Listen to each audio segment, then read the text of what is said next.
We continue to watch shares of Tesla after that bombshell tweet from Elon Musk yesterday. Quote, am considering taking Tesla private at $420, funding secured, which has become its own Twitter meme, by the way.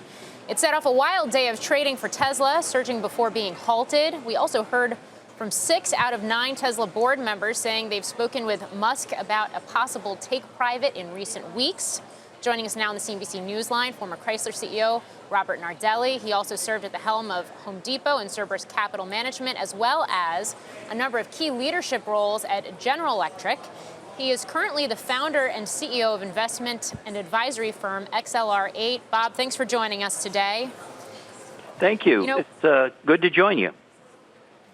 So recently, Jim Chanos, very well-known short seller in Tesla, said the short position is the best thing the stock has going for it. Musk versus the shorts is a far better narrative than Tesla versus Mercedes, Audi, and Porsche. What do you think?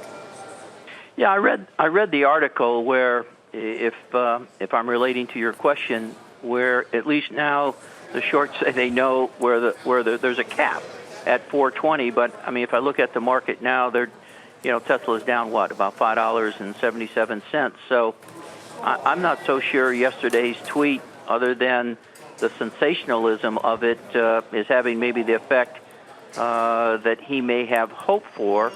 Secondly, look, I'm not the expert, but I would think if the street, or if there was investments out there of $70 billion behind this comment about being secured, there would have had to have been some whisper on the street. I hadn't heard it. I don't think anyone in the media had heard it, so it kind of caught everybody by surprise. And I want to dig into that a little bit more, but first, I mean, you've been on both sides of business, at the helm of public companies as well as private. Which one's better, and would it be an even bigger bull case for Tesla if it were to go private?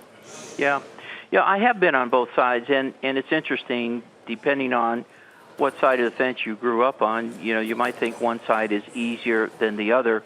Believe me, in private equity, there's still the same expectation that there's going to be profitability, that the business has solid performance, predictable, and quality of earnings. I did find on the private equity side at Chrysler that we were able to make decisions much more quickly.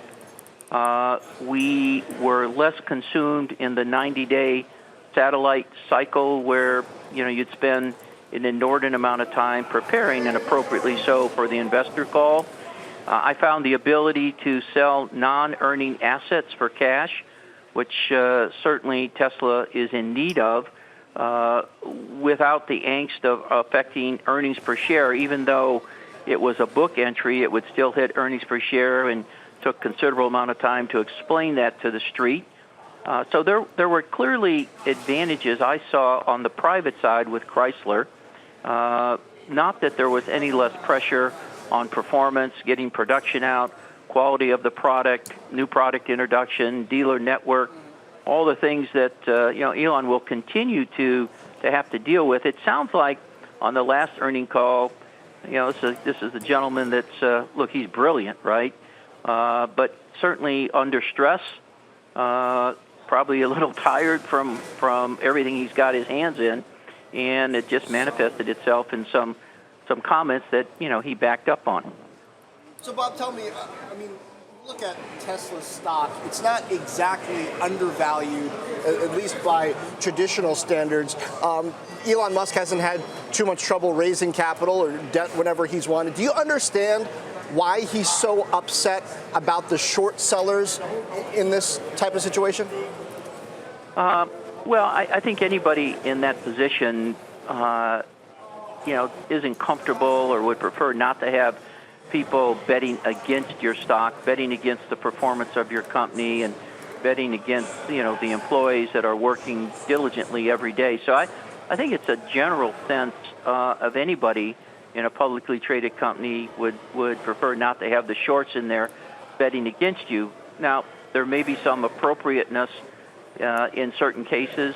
Maybe the shorts feel that he's not been able to get the new model out at the rates that he's committed to. Hasn't been able to develop quite the dealer network that is commensurate with trying to build this brand and this company. I think people are saying great technology, brilliant individual, but has found that building cars is a little more complex. Heavy capital commitments, very long supply chain, a lot of labor involved, and so forth. So I think the difficulty there is in the execution of building the car, maybe not so much the technology, which he seems to have his hands around, not only there, but with SpaceX and Hyperloop and a whole host of other things. The guy's clearly a brilliant individual.